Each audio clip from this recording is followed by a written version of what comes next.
1, 2, 3, fight!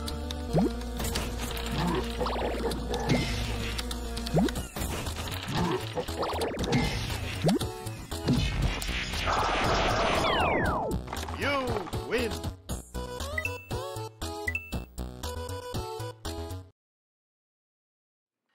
Bonjour, bienvenue.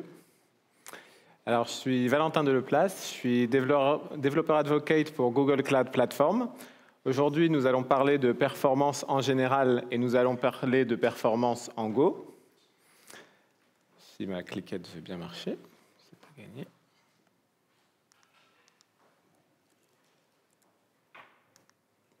Voilà. Donc ça, c'est le titre original, mesure un improve performance, mesurer et améliorer. Et maintenant, si je triche un peu et que je remplace improve par deepen, ça donne un acronyme vraiment cool, MadPig. Donc j'ai dessiné une mascotte pour cette présentation, c'est un cochon un peu foufou.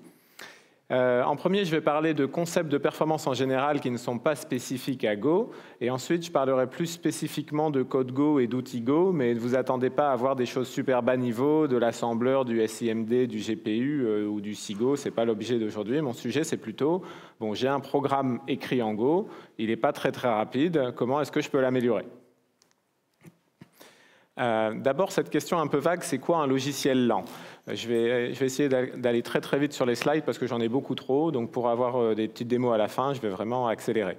Tout le monde sait plus ou moins ce que c'est un programme qui commence à ramer ou un site web qui est lent ou bien un distributeur automatique qui met des plombes. Alors, prenons ce cochon qui est victime d'une expérience dégradée sur un site web très lent. Il a acheté un vol à Air Agency pour venir à Rennes. Il visite le site de la compagnie pour vérifier le statut de son vol. Donc voilà, il voit bien le nom du site, le logo de la compagnie. Il a cette promesse que le statut du vol va s'afficher. Il est sûrement en train d'être cherché dans la base de données pendant que je suis en train de vous parler. Et puis, l'utilisateur commence à être frustré, à s'impatienter. Et quand ça finit enfin par arriver, il sait que son avion est retardé. Et puis, il a en plus un questionnaire de satisfaction et des pubs, des encarts publicitaires. Donc maintenant, il est vraiment frustré, en partie parce que son vol est retardé, zut, hein, en partie parce qu'il s'en fout des pubs et du stupide questionnaire, et aussi parce qu'on l'a fait attendre tellement longtemps dans une situation de stress émotionnel, juste pour répondre à une question très basique, est-ce que mon vol, il est à l'heure, oui ou non ? Vous pourriez vous dire, 45 secondes de son temps pour obtenir une information aussi précieuse, c'est acceptable. Bon, en fait, non, les utilisateurs ont très peu de patience pour ce genre de latence, surtout lorsqu'ils ressentent que c'est une latence inutile et injustifiée. Ils savent que l'agence de voyage a bâclé son système d'information, ils savent qu'elle pourrait faire mieux. Moi, je pense qu'ils ont raison la plupart du temps. Tous les utilisateurs, vous, moi, le petit cochon bleu, ils sont spoliés de précieuses secondes de leur vie quotidienne, tous les jours, en permanence. Il faut que ça cesse. Il faut avoir de l'empathie pour les utilisateurs finaux. Donc ça, c'est un mot très important, empathie, mais aussi de l'empathie pour vos collègues. Qu'est-ce que je veux dire par là ? Reconnaissez que personne n'essaye sciemment exprès de fabriquer de la lenteur dans le logiciel. Les product managers, les designers, les devs back-end des fronts, les commerciaux, le marketing, tout le monde essaye de faire un bon produit et de faire en sorte que ce produit soit un succès. Et que collectivement, fabriquer et livrer un système performant, c'est difficile. La performance, ce n'est pas toujours spécifié, ce n'est pas toujours écrit dans les specs, le système répondra en moins d'1 seconde. C'est souvent difficile à diagnostiquer et à corriger. C'est une problématique qui survient en fin de cycle d'un projet, quand on a déjà consommé tout le budget et qu'on est déjà en retard sur les deadlines. Donc, en fait, si ça passe si souvent à la trappe, c'est aussi parce que quand le problème survient, tous vos collègues, y compris vous-même, avaient des dizaines de priorités et que la performance du système, c'est juste une priorité parmi d'autres, qui en plus ne violent même pas les specs. Alors, pourquoi s'embêter ? Améliorer la performance, le plus souvent, ça ressemble à ça. On prend quelque chose qui est un traitement qui est lent et on le rend plus rapide. Alors, trop lent, c'est combien de millisecondes ? Quelle latence est acceptable ? Bien sûr, c'est des questions importantes. La réponse, c'est ça dépend. Ce qui est sûr en règle générale, c'est que 300 millisecondes, c'est bien mieux que 4 secondes. Aujourd'hui, je ne vais pas parler beaucoup des code reviews. Les code reviews, c'est très utile pour plein de raisons. Je vais parler plutôt de mesures. Donc vraiment, avoir un chronomètre en main et voir le système existant, comment est-ce qu'il se comporte, combien de millisecondes il prend pour telle ou telle action. Au niveau de l'intuition et de l'expérience, moi je suis un développeur expérimenté et j'ai des intuitions. La plupart du temps, quand je mesure, mon intuition est contredite par les chiffres. Donc d'un côté, je suis vexé que mes prédictions super intelligentes soient en fait complètement fausses, des fois à côté de la plaque.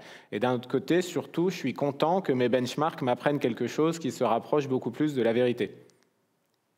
Donc un bon conseil d'ordre général, soyez frugal, use only what you need, ça semble évident, dit comme ça. C'est même assez rigolo quand c'est l'encart publicitaire qui n'occupe qu'un cinquième de la place qui lui est allouée.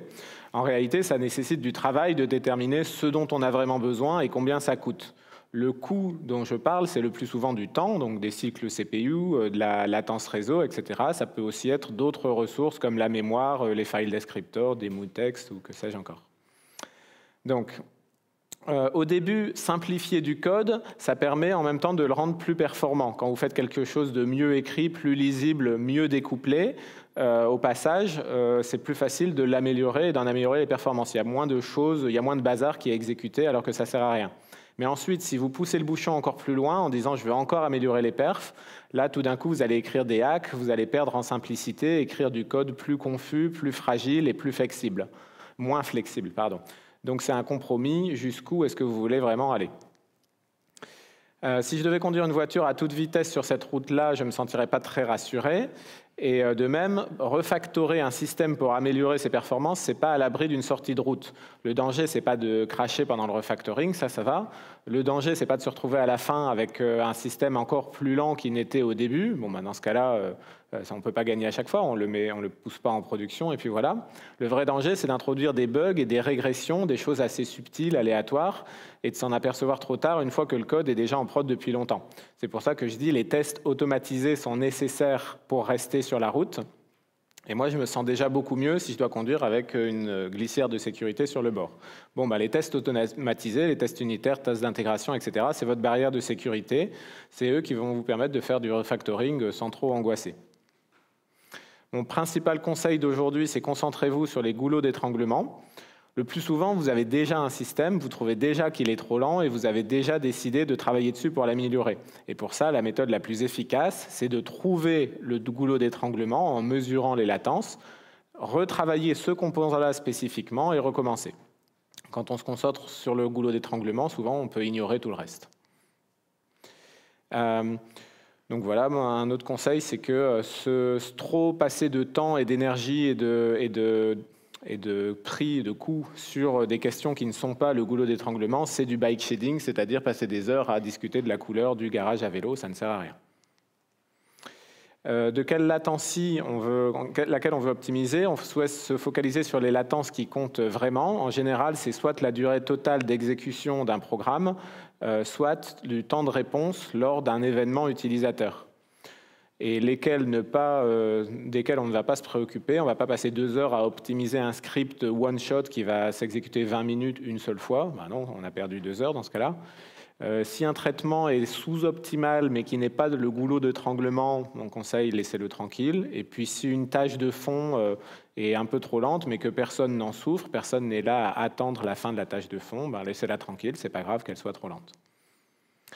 À nouveau, je répète, la raison principale de rendre un programme plus rapide, c'est d'améliorer l'expérience utilisateur. Les secondes humaines sont plus précieuses que les secondes d'ordinateur. Et le sentiment de sécurité psychologique des humains est encore plus précieux. Donc un système lent, en fait, il est perçu par les utilisateurs comme un système cassé, comme s'il était défectueux. L'utilisateur perd la confiance et on augmente son stress. Aujourd'hui, je parle d'abstraction plutôt de haut niveau et de moyen niveau. Je ne vais pas beaucoup parler des plus bas niveaux, et d'ailleurs, travailler au niveau le plus bas, au niveau du bare metal ou de l'assembleur, ce n'est pas toujours possible et ce n'est pas toujours souhaitable. La bonne nouvelle, c'est qu'il n'y a nullement besoin d'être un spécialiste de toutes ces couches à la fois pour mesurer et améliorer les performances.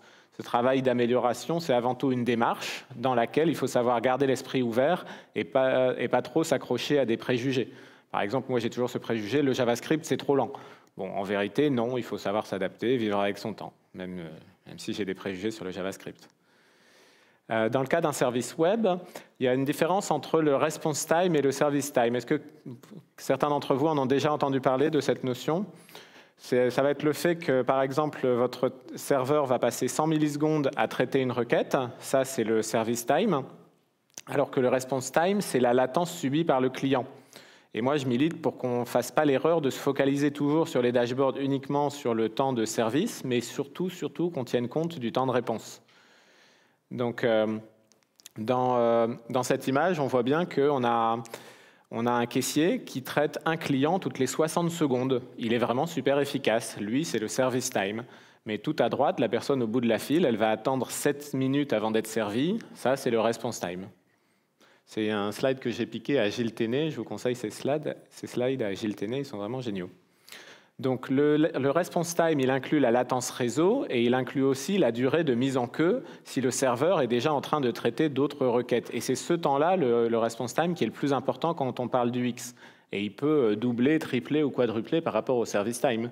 Dans le cas d'un service web qui est assez rapide, qui répond en quelques dizaines de millisecondes, la plupart du temps, le fait de traverser la Terre entière à travers les tuyaux d'Internet, ça prend beaucoup plus de temps, il faut en tenir compte.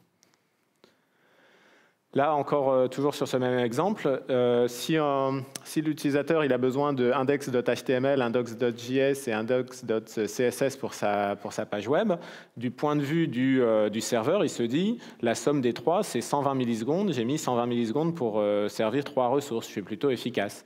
Le point de vue de l'utilisateur, en fait, c'est qu'il a mis presque 2 secondes à les recevoir toutes si elles arrivaient de façon sérialisée.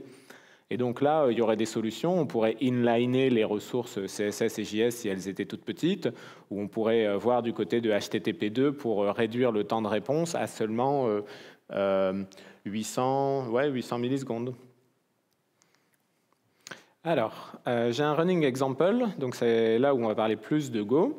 C'est un programme qui va télécharger une page web de Wikipédia, pas tout à fait une page web en fait, un article, et qui va répondre à la question j'ai quelques mots-clés que j'aimerais bien vérifier, est-ce qu'ils sont oui ou non dans cette page, et qui va afficher les résultats. Donc mon exemple, qui est tout à fait joué, il appelle 4 URL, 4 articles de Wikipédia, et il a une liste de 7 mots, 7 mots-clés, il va répondre à la question pour chacun, est-ce qu'elle se trouve dans cette page. Alors... donc là, par exemple, est-ce que la page benchmark contient le mot measurement? Parce que measurement, ça faisait partie de mes 7 mots. La réponse est oui. Qu'est-ce que c'est que ce slide? Donc ça va être téléchargé par Wikipédia. Ça va être mis sur le disque dur dans la version naïve de mon programme. Et ensuite, ça va être parsé pour examiner les mots-clés. Et mon API, c'est que dans mon programme, j'ai une fonction en Go qui s'appelle WebPageContain, qui prend l'URL d'une page et un mot et qui répond à un booléen, éventuellement une erreur s'il y a une erreur de réseau. Donc ça, moi, quand je vois ça, ça m'a l'air assez légitime, c'est-à-dire prendre en paramètre l'URL d'une page et un mot pour voir si c'est dedans ou pas. Et on va voir plus tard dans quelle mesure cette API, elle peut amener des inefficiences. Donc là, on a une autre fonction qui prend une liste de mots et qui va dans une URL vérifier toutes celles qui sont contenues dedans. Donc il va envoyer non pas un booléen oui/non, mais la liste de ceux qu'il a trouvés dedans. Je peux vous montrer le code si je le trouve. Alors, c'est ici. Je vais peut-être me mettre sur la version la plus naïve de mon code. Alors...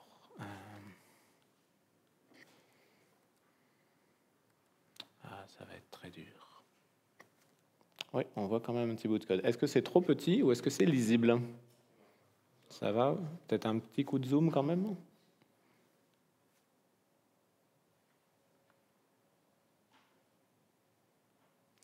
Ok, donc c'est un algorithme vraiment naïf. Comme je vous ai montré l'API tout à l'heure, il se demande pour chaque URL et pour chaque liste de mots lesquels sont dedans.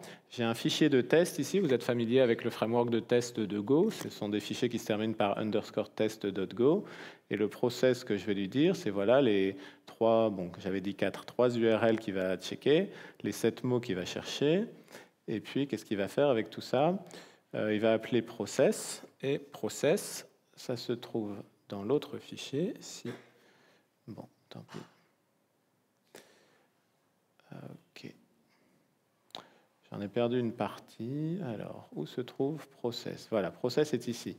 Donc, ça dit, pour chaque URL, je vais accéder à est-ce que la page contient ces mots?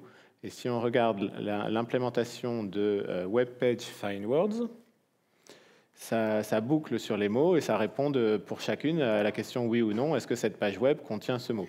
Et là, déjà, vous voyez venir le truc, qui est qu'il va télécharger la page web autant de fois qu'il y a de mots à vérifier. Donc ça, c'est pas très efficace. Et je vais m'en apercevoir. Le jour où j'ai écrit ce code, ou un collègue à moi a écrit ce code, on ne s'aperçoit pas forcément comme ça que ce n'est pas efficace. Donc heureusement, grâce à l'instrumentation, on va pouvoir s'en apercevoir. Donc je vais faire un petit détour par les... je pense que je vais me mettre en miroir, ce sera beaucoup mieux pour moi. Alors, display, mirror, display, yes. Oui, non. Ah, c'est un peu noir. C'est bon, cool.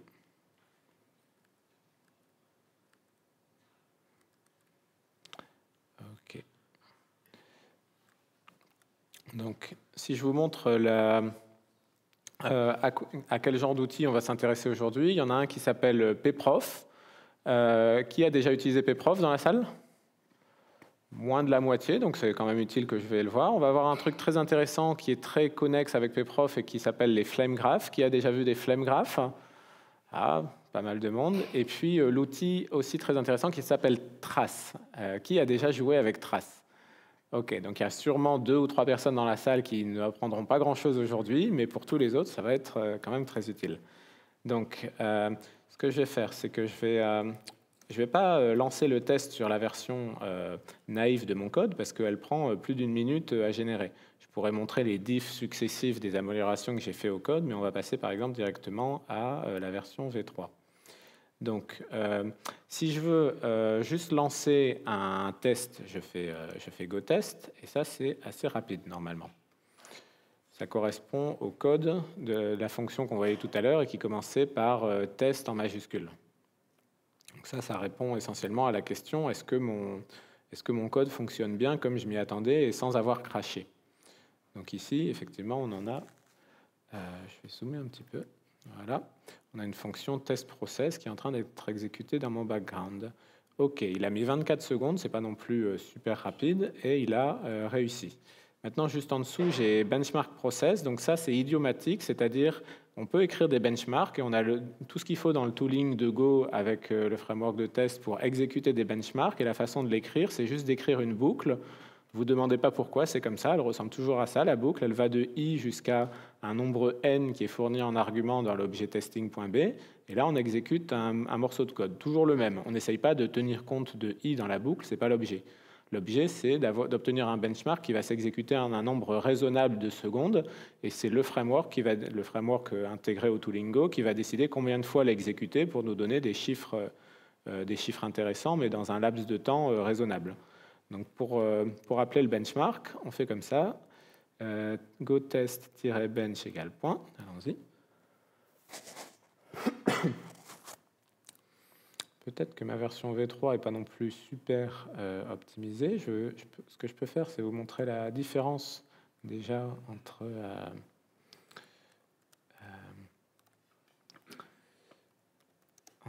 la V0 et la V1. Non, pas celui-là, pas celui-là, pas celui-là, celui-là, oui. Donc déjà, qu'est-ce que j'avais fait? Oui, j'avais un algorithme vraiment stupide qui vérifiait octet par octet.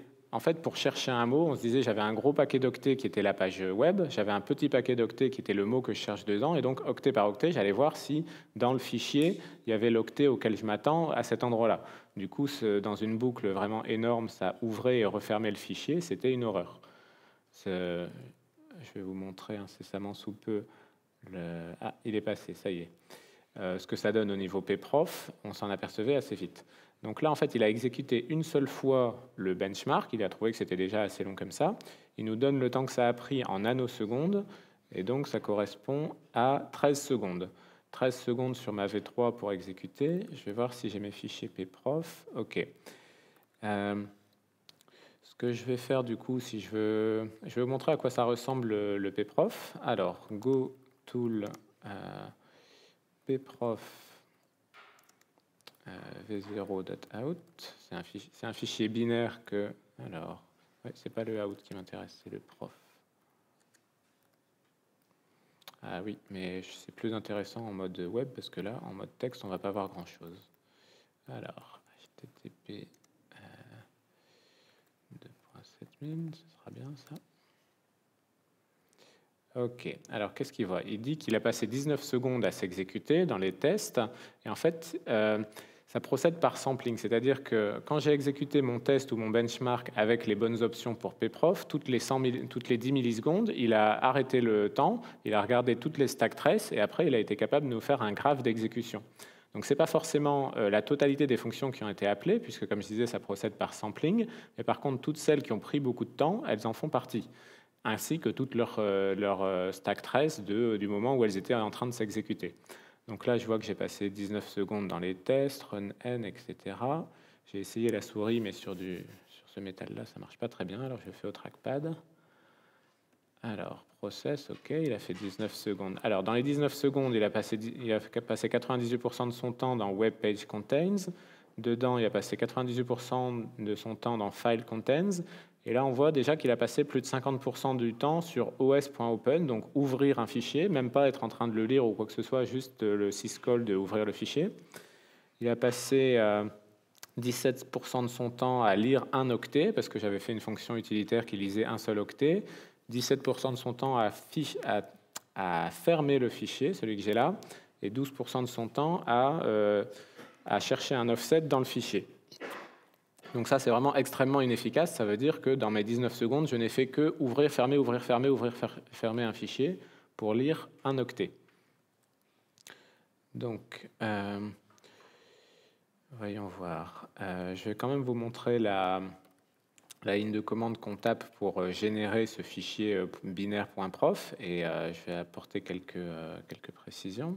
Alors, par exemple, si je me mets sur la V5 de mon code, qui devrait être un peu plus rapide, et que je relance le benchmark, mais cette fois-ci en lui précisant CPU profile égale quelque chose point prof. Donc là, il va de nouveau exécuter les benchmarks. La raison pour laquelle je l'exécute en mode benchmark et pas en mode test, c'est justement pour qu'il le fasse plusieurs fois, que j'ai pas mal de data pour la mesure.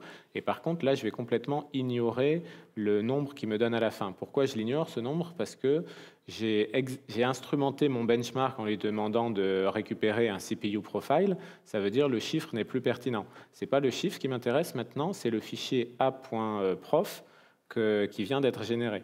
Et donc, si j'ouvre celui qui correspond à ma V5, alors, comme tout à l'heure, gotool pprof, celui que je viens de générer, c'est a.prof, je crois. Ah oui, mais il faut quand même que je lui remette les options d'interactivité. Donc, on peut générer un SVG, par exemple, c'est assez sympa.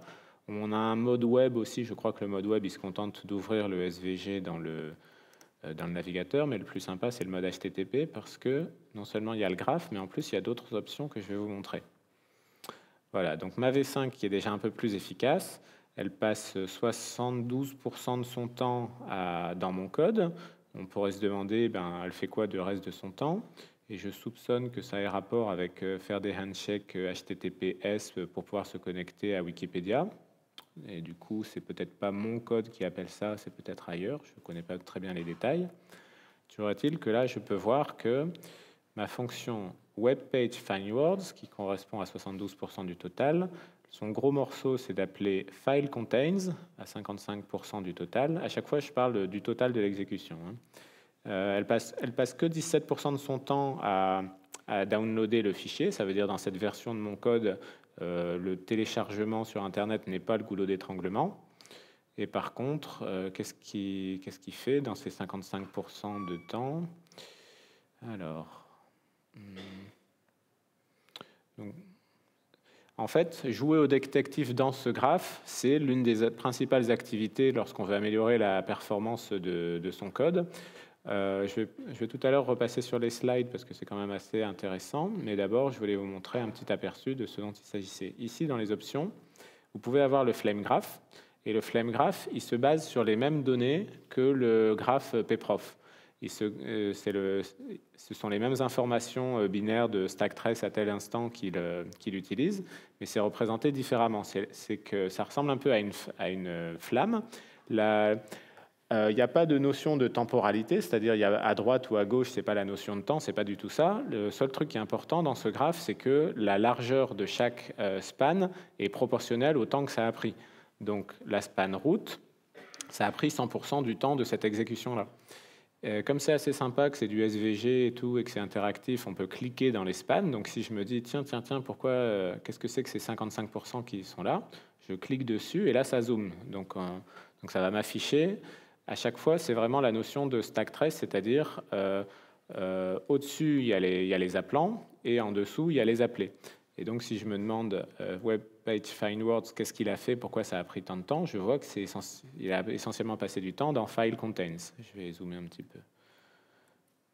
Donc, je disais Find Words essentiellement dans File Contains. Et Find Contains, qu'est-ce qu'il fait? Il appelle des fonctions système, runtime même equal, runtime même body pour comparer des octets.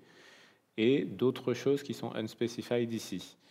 Et là, je peux voir quand il lit dans le fichier, etc. Donc, l'exploration dans ce genre de graphe et dans ce genre de graphe, c'est assez dual. La grosse différence, c'est qu'il y a un avantage pour le flame graph, c'est que ici, vous allez avoir des graphes en diamant, c'est-à-dire vous pourrez avoir des fonctions qui ont été... Comment on dézoome avec ça? Qui ont été appelés par plusieurs PAF et donc qui au total vont pouvoir faire 30 ou 40% de votre total, mais vous aurez parfois du mal à savoir de où ça vient, alors qu'avec le flame graph, c'est vraiment séparé verticalement, c'est-à-dire ici dans Web Page Find Words, j'ai une fonction qui s'appelle download, une fonction qui s'appelle file contains. Peut-être qu'en dessous, elles appellent les mêmes appels système, mais je vais pouvoir inspecter séparément pour chacun de ces deux appels. Ce n'est pas mergé dans une seule case. OK. Maintenant, je vais ouvrir l'outil trace, qui est vraiment très intéressant aussi. Donc là, au lieu de relancer les benchmarks avec CPU profile, je les mets avec -trace. Là, bien sûr, quand c'est moi qui le fais en live démo, c'est un petit peu brouillon, mais si c'est des sujets qui vous intéressent, je vous invite vraiment à essayer à la maison. C'est très sympa et assez straightforward de faire des tests unitaires, de les lancer, des benchmarks et de les lancer, et ensuite de les instrumenter avec trace et pprof. Donc voilà, en 3 secondes, il m'a exécuté ça, et maintenant je vais l'ouvrir avec goToolTrace. Alors, A.out. GeoTrace, c'est la vue la plus intéressante, et ça ressemble à ça. C'est pour celle-là que je voulais une souris, mais pour finir, je vais me passer d'une souris. Donc, sur mon laptop, j'ai 4 processeurs, et on voit représenter chacun de ces processeurs par une barre horizontale sur laquelle les parties colorées, ça va être le temps que ce processeur était actif. Et on a l'impression que dans cette exécution de 3 secondes, il ne s'est pas passé grand-chose, c'est-à-dire que ce n'était pas vraiment CPU bound pour le coup. Et là, je peux zoomer normalement. Voilà, je peux zoomer sur les millisecondes qui m'intéressent et je peux cliquer sur les... Lorsqu'il y avait de la couleur, qu'est-ce qu'il était en train de faire, dans quel stack trace il était. Alors, si je vais un peu plus par là... Celles qui sont marquées GC, c'est Garbage Collector. La plupart du temps, c'est invisible à votre programme, c'est-à-dire le Garbage Collector, il est concurrent, il s'exécute en background. C'est très rare qu'il fasse des Stop the World, et quand il en fait, ils sont assez courts, moins de 1 milliseconde. Donc en fait, ce n'est pas ce qui m'intéresse le plus sur ce graphe-là. Les Stop the World. Mais je finis par me demander qu'est-ce qu'il a fait de son exécution, parce que là, c'est vraiment le vide. Donc là, OK, il faisait du TLS, il essayait de se connecter en HTTPS. Et on a l'impression que le reste du temps, il a très peu travaillé. Je précise que dans cet état de mon code, c'était uniquement séquentiel. Tout mon code était séquentiel. Celui que j'ai instrumenté ici, je ne lançais pas moi-même de goroutine. OK, je vais peut-être en ouvrir un autre.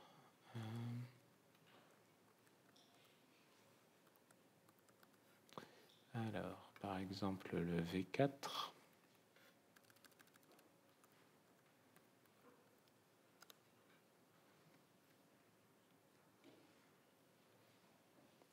Ok, donc là, il se passe quand même un peu plus de choses. C'est encore plein de vide, ce qui veut dire que c'est pas trop CPU bound. Hein. Je suppose qu'il faisait des appels réseau ou je ne sais pas quoi entre les appels. Alors, donc là, voilà, on voit qu'il était en train de lire dans un fichier parce que file descriptor.read, file descriptor read, etc. Donc le moment sur lequel j'ai cliqué ici, il était en train de lire un fichier. Et il y a une propriété intéressante, c'est qu'on pourrait avoir l'impression, en voyant comme ça, comme il y a de la couleur à tous les étages, que c'était un programme concurrent qui faisait plusieurs choses à la fois. En fait, pas du tout. C'est simplement que le scheduler de Go, il va multiplexer mes goroutines sur un certain nombre de threads de l'operating system, et chacun de ces threads sont eux-mêmes mappés sur des corps logiques et sur des corps physiques, mais ce ne sera pas tout le temps le même. Donc en fait, je peux avoir un programme qui est séquentiel et qui saute d'un processeur à l'autre. Ce n'est pas du tout incohérent. OK. Et puis un autre truc assez sympa que je voulais vous montrer, c'était le cover, si j'arrive à me souvenir de la syntaxe.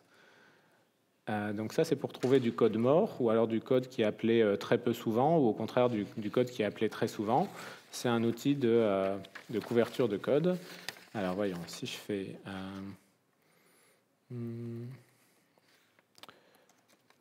GoTest-cover mode égale count, donc ça veut dire il ne va pas simplement dire oui, non pour chaque ligne de code, est-ce qu'on l'a visité, mais il va compter. J'écris dans un cover profile auquel je donne un nom arbitraire. À nouveau, c'est un fichier plus ou moins binaire dans lequel il enregistre l'information au fur et à mesure qu'il exécute. Ici, je décide de ne pas lancer le benchmark, j'utilise juste GoTest. Ça me donnera quelque chose d'un peu plus pertinent par rapport à si le code a été exécuté exactement une fois. J'obtiens une information plus fine avec GoTest qu'avec GoBench, parce que là, avec GoBench, le fait que ça soit exécuté 7 fois, ça ne va pas me renseigner beaucoup.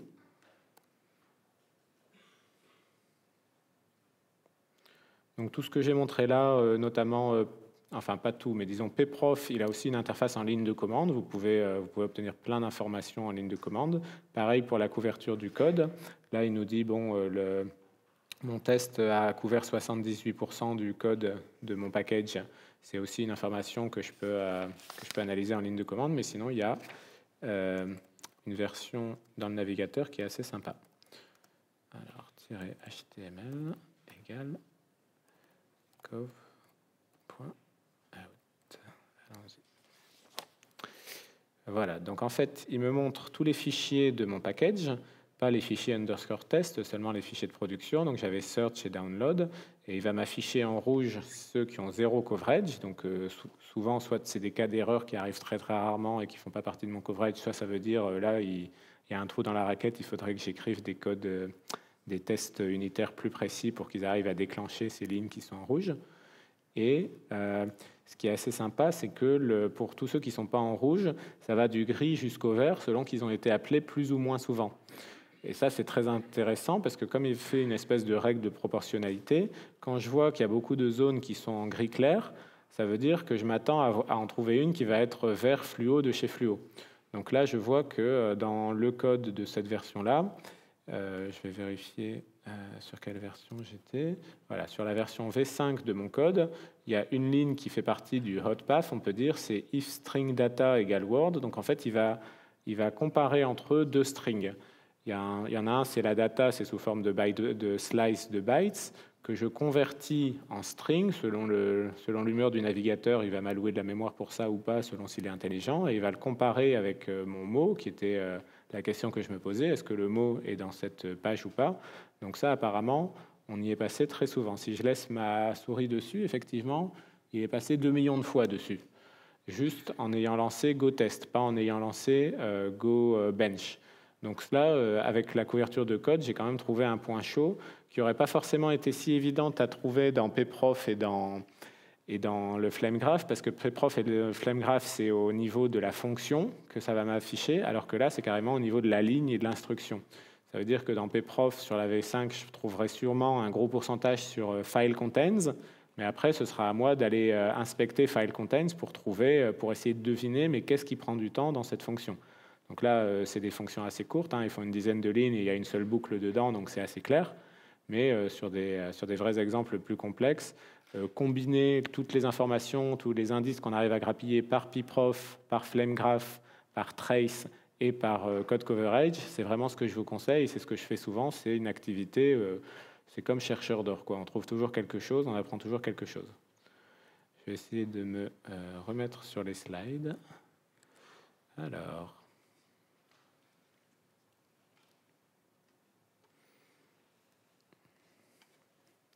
Comme on n'a pas beaucoup de temps ensemble aujourd'hui, il nous reste 20 minutes, je fais l'impasse sur certaines choses. Par exemple, je pourrais vous montrer les diffs successifs de qu'est-ce que j'ai amélioré dans mon code pour améliorer les perfs, le fait que ça ait amélioré par 100 la performance, etc. Mais je vais être obligé de faire des impasses.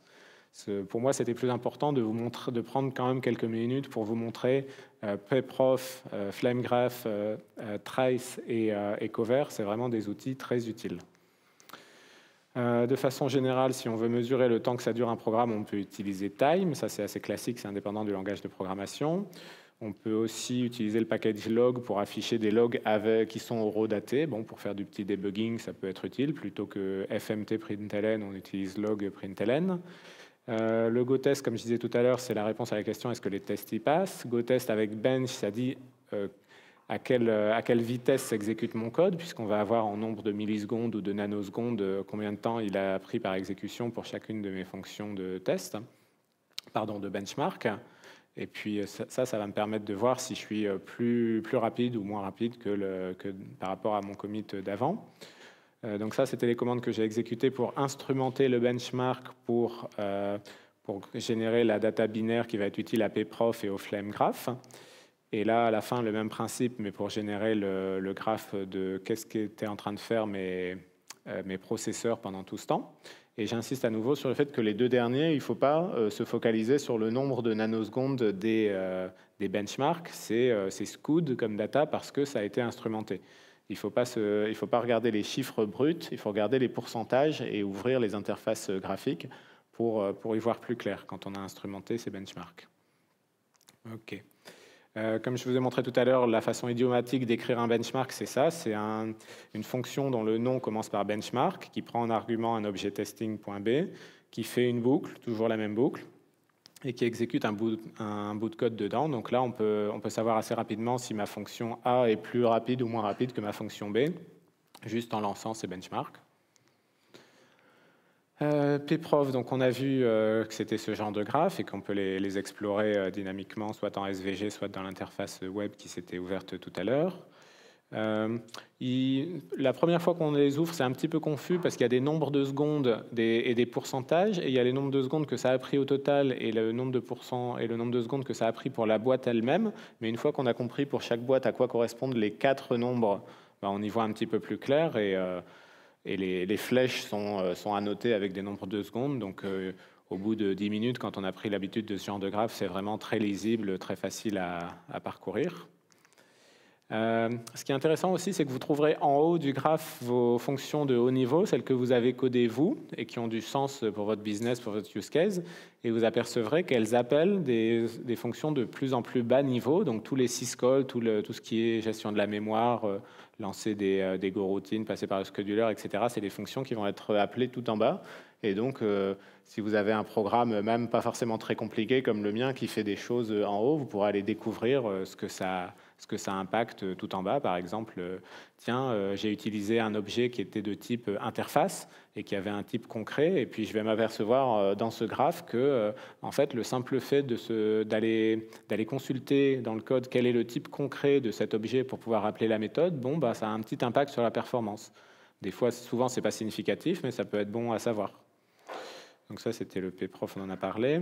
Ah oui, faut pas avoir des fausses épiphanies non plus. Tout à l'heure, la première version naïve de mon code, dont je m'apercevais que parmi les 98% du temps d'exécution, il y en avait à peu près 95% qui étaient passés dans les fonctions d'ouverture de fichiers. Il ne faut pas que je commence à me dire « Ah, mais ça veut dire que la stdlib est complètement pourrie, elle est trop lente, tout mon temps est passé là-dedans ».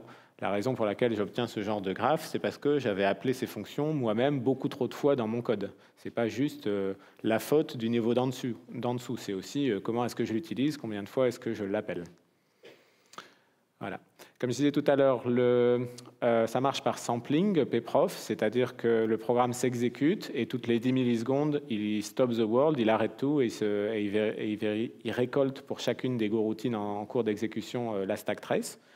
Et c'est ça qui nous donne la data intéressante tout à l'heure et ce qui explique aussi qu'il peut rater une fonction qui se serait exécutée une seule fois sur un temps très court parce que le stop the world n'a pas eu lieu à ce moment-là. Donc cover, on l'a vu tout à l'heure, c'est ça la syntaxe. Pour ceux qui prennent des notes, ça peut être utile, mais sinon, c'est facile à retrouver sur Internet. Comme je disais tout à l'heure, c'est assez sympa puisqu'on a des couleurs et on peut survoler les lignes pour voir combien de fois elles ont été appelées. Le flame graph, donc ça, c'est un concept qui a été inventé vers 2013 à peu près par Brendan Gregg et qui a été toujours populaire depuis et qui a été intégré à Go au tooling depuis Go 1.11, donc c'est disponible pour tout le monde. 13, c'est ce qu'on a vu tout à l'heure. Donc ça, c'est ce à quoi on s'attend par rapport à une exécution séquentielle. Si on ne lance pas de goroutine, on se dit, et qu'on est CPU bound, par exemple, on fait du calcul, de la crypto, quelque chose, on s'attend à ça. En fait, on peut obtenir ça, mais comme je disais tout à l'heure, c'est vraiment équivalent. C'est-à-dire, s'il n'y a qu'un seul processeur qui est en train de s'activer à un instant donné, ça reste un programme séquentiel. Et par contre, si on a du parallélisme, de la concurrence, des goroutines, là, ça peut ressembler à ça. Ça, ce n'est pas forcément un exemple génial de programme parce qu'on voit que les tranches sont très fines. Ça veut dire qu'ils passent beaucoup de temps à faire du context switching, à passer d'une goroutine à l'autre. Ce n'est pas forcément idéal, mais au moins, on est sûr là que tous mes processeurs ils sont occupés. Il n'y a rien de gâché dans mon processeur. Il y a mon ventilateur qui commence à tourner. Pour ceux qui n'ont pas vu ce talk, Concurrency is not parallelism, c'est vraiment très intéressant. C'est un classique de Rob Pike. Et je le conseille à tous, c'est pour la culture générale. Alors, une petite devinette. Si j'ai 4 cœurs de CPU, alors, en mettant des goroutines, en parallélisant mon programme, je ne peux pas avoir un speed-up qui dépasse 4 fois. Je ne peux pas aller plus que 4 fois plus vite par rapport à la version séquentielle. Qu'est-ce que vous en pensez? Est-ce que c'est plutôt vrai? Est-ce que c'est plutôt faux? Ça dépend du parsing? Alors, il peut y avoir ça, mais dans ce cas-là, ça va plutôt être en dessous de 4 fois, c'est ça? On va plutôt avoir un gain qui sera 2 fois ou 3 fois, c'est ça? Non. Ouais. Alors, en fait, il peut pas créer, il peut pas inventer de la ressource CPU qui n'existe pas. Hein. On est au niveau de l'utilisation du CPU, on est limité par par la physique, mais par contre, il ne faut pas croire que toutes les tâches que font le programme, c'est CPU bound. C'est-à-dire que quand vous êtes en train de chercher des ressources sur Internet ou de lire sur le disque dur ou de faire des I/O, tout ce qui n'est pas à proprement parler du travail du CPU, vous allez pouvoir le paralléliser entre guillemets et obtenir des speed-up très intéressants. Je vous donne un exemple. Si j'ai 50 pages à aller chercher sur Wikipédia, ça a tout à fait du sens de lancer 50 goroutines pour ça. Et donc, ça ira peut-être au total 30 ou 40 fois plus vite que si je les avais fait séquentiellement. Et ce n'est pas la faute à mon CPU, c'est juste le fait qu'on a utilisé de la concurrence pour des actions qui n'étaient pas CPU bound. Donc en fait, il n'y a pas du tout de tabou par rapport à lancer beaucoup plus de goroutines que vous n'avez de cœur CPU. Ça a complètement du sens dans beaucoup de cas d'utilisation.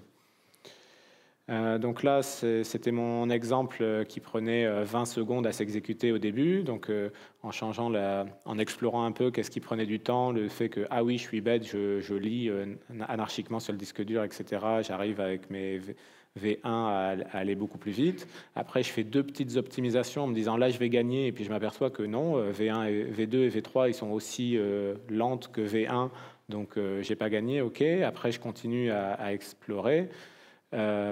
Après, je trouve une autre optimisation V4 qui là fait encore beaucoup baisser le temps d'exécution. Donc, je me rappelle plus ce que c'était. On va voir ensemble.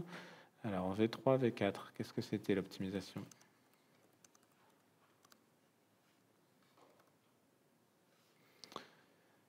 Alors, dans la version à gauche,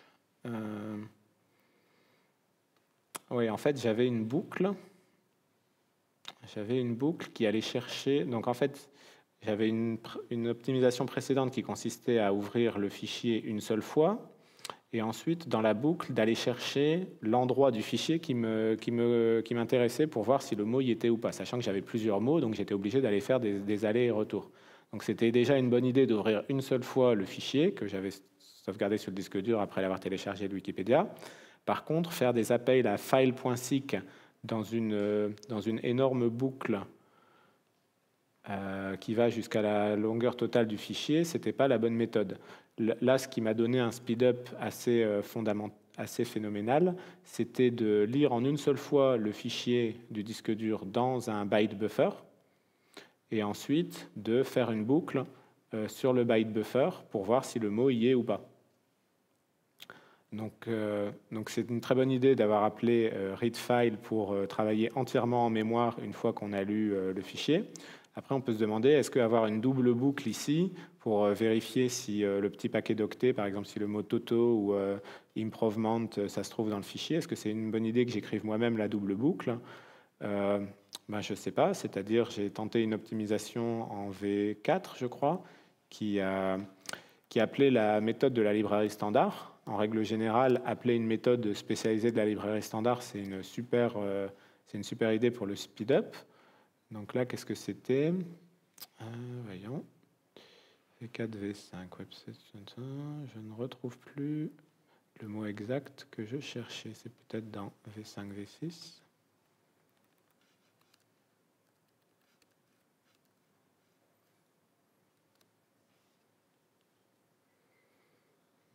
Voilà. Alors, ici, la première fonction de la librairie standard que j'ai essayé d'utiliser, c'est byte.equal au lieu de transformer en string et vérifier la string, parce que j'avais l'intuition que ça allait allouer de la mémoire le fait de transformer mon petit slice de byte en string de façon répétitive dans la boucle interne.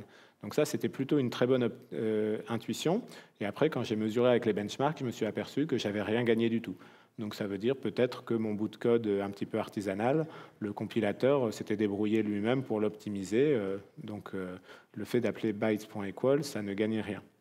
Après, de façon similaire, je crois que l'optimisation suivante que j'ai tentée, c'était...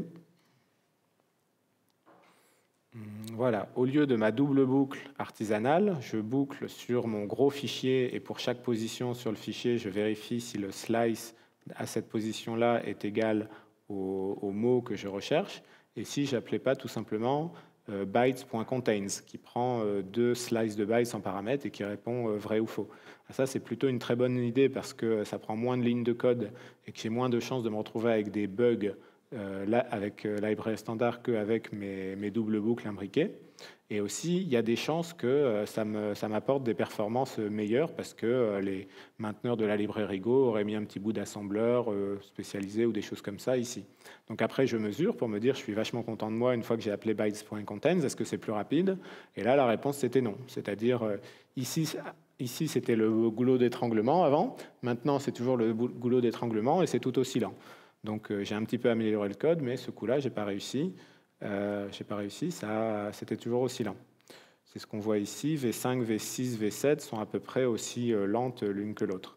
Si je continue à zoomer, voilà, avec V7, j'avais gagné un petit peu, mais pas grand-chose, etc., etc., etc. C'est-à-dire, je pourrais aller jusqu'à V20, V25. Il y a toujours quelque chose à dire, toujours quelque chose à trouver. Et une fois qu'on a mis le doigt dessus, on sait que c'est là qu'est le goulot d'étranglement. Il y a toujours des idées à avoir pour améliorer tout ça. Il nous reste très peu de temps, 7 minutes à peu près, c'est ça? Ok, je vais passer des slides à la mitraillette. J'en ai beaucoup, on ne va pas toutes les voir. Et puis, je resterai en dehors de l'amphi autant de temps que vous voudrez après la séance pour des questions. Je suis très disponible. Donc, au niveau de la concurrence, si vous êtes familier avec Go, vous connaissez les Go routines, les channels, les wait groups, les mutex, les select et le data race detector. D'ailleurs, je n'ai pas fait la démo du data race detector aujourd'hui, mais c'est vraiment énorme, c'est vraiment quelque chose d'utile. Plein de warnings, c'est même pas la peine de tous les lire, mais sur la concurrence, ça reste quelque chose d'assez difficile et subtil de faire correctement du code concurrent et du parallélisme. Et souvent, on est tenté d'en utiliser pour améliorer les perfs. Donc oui, c'est utile, mais c'est aussi plein de pièges. Les channels, par exemple, c'est assez difficile à utiliser correctement. Je sais le faire et j'évite personnellement. Et par contre, les wait groups, par exemple, ils sont super simples et super utiles. Donc Le jour où vous voudrez améliorer un programme Go en le parallélisant, je vous conseille de vous tourner tout de suite vers les weight groups. Ça ne fera pas forcément tout ce que vous voulez, mais c'est vraiment super utile. Le race detector, c'est par rapport au fait que quand vous allez paralléliser du code, vous allez peut-être introduire des bugs très subtils de concurrence, des conflits, des race conditions qui apparaîtront une fois sur 1 milliard, ou une fois sur 1 million, ou une fois sur 1000. Enfin bref, vous pouvez être sûr que ça n'apparaîtra pas pendant vos tests à vous, mais que ça va exploser une fois en production. Donc pour éviter ce genre de mauvaises surprises, on instrumente le code des tests et des benchmarks avec -race. Là, ça va prendre tout de suite beaucoup plus de CPU, ça va être plus lent, ça va prendre beaucoup plus de mémoire. Il ne faudra pas s'inquiéter des chiffres qui sont annoncés, le nombre de nanosecondes à la fin de bench avec le race detector. Il faudra juste regarder si oui ou non il a explosé en vol en mettant des gros warnings disant là, il y a telle variable qui a été lue alors qu'à telle autre ligne, elle a été écrite et qu'entre les deux, il n'y avait pas de relation happens before, il n'y avait pas de synchronisation correcte. C'est-à-dire que quand vous... Le Go a un memory model de mémoire partagée, donc n'importe quelle coroutine peut accéder à n'importe quelle zone de la mémoire, mais par contre, le comportement du programme est unspecified si vous y accédez sans synchronisation de façon anarchique.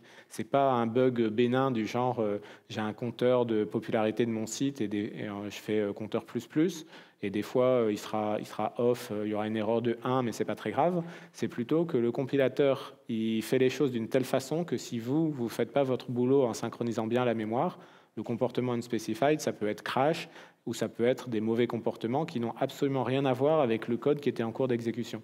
C'est pour ça que je dis c'est interdit, même si le compilateur ne vous empêche pas, c'est interdit de faire des race conditions en Go.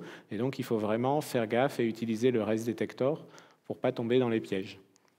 On peut même l'utiliser en production si, selon certaines conditions, si vous avez 12 serveurs, que ce n'est pas tant critique, vous pouvez en laisser un tourner en permanence, l'un des 12 avec race, le race detector enabled, et au moins quand ça explosera en prod, vous aurez l'information.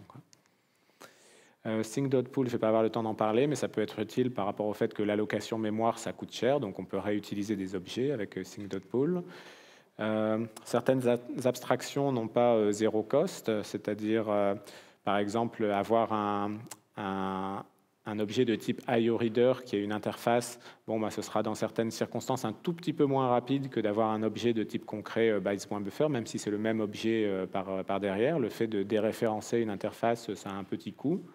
Là, je ne suis pas en train de vous conseiller de faire ce genre de micro-optime. Je liste juste en vrac des choses qu'on peut découvrir et qu'on peut éventuellement avoir envie d'optimiser, même si c'est parfois une bonne idée, parfois non.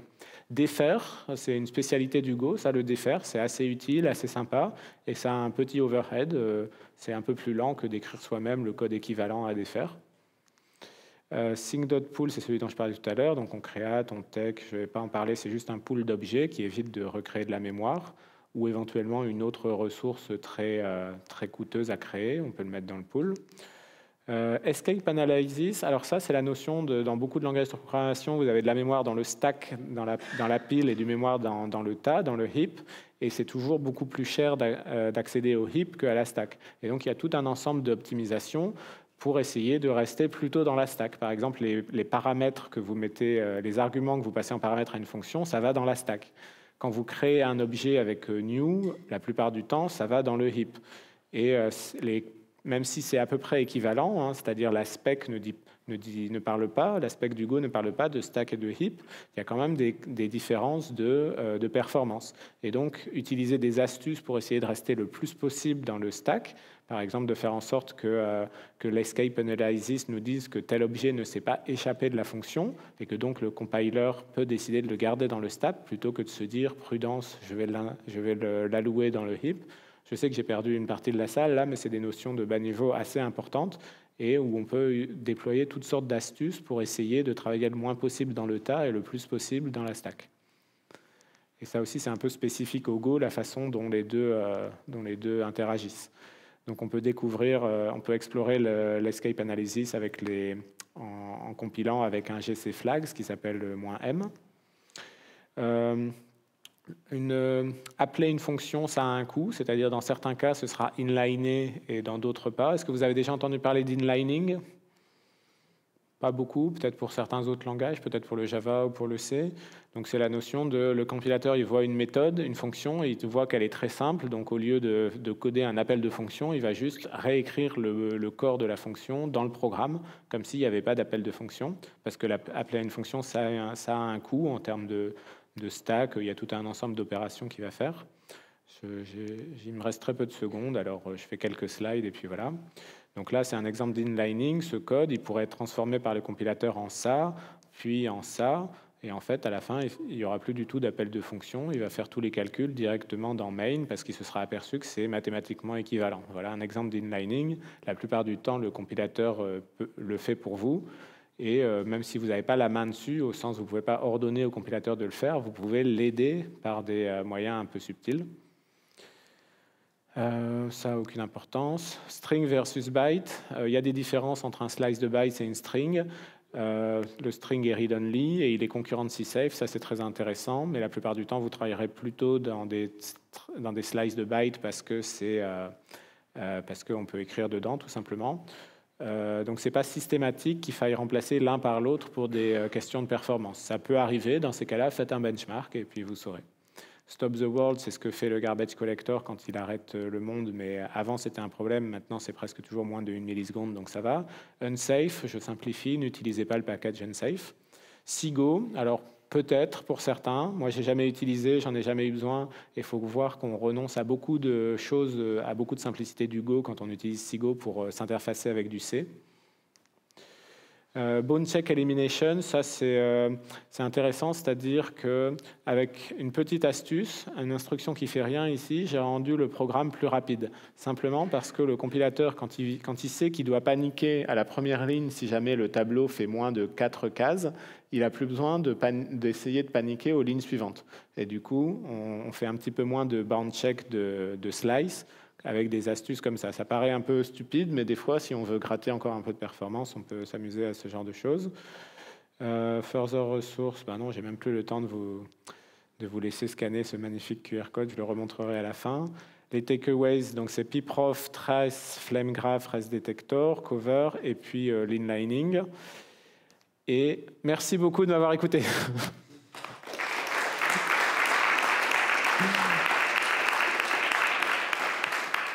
Donc, mon nom de famille, c'est Deleplace, j'ai un Twitter. Et sinon, ce qui est plus intéressant, c'est les further ressources. Il y en a une petite dizaine que j'ai mises sur une page web. Si vous souhaitez scanner, allez-y. Et puis, je reste disponible pour les questions après la séance, bien sûr.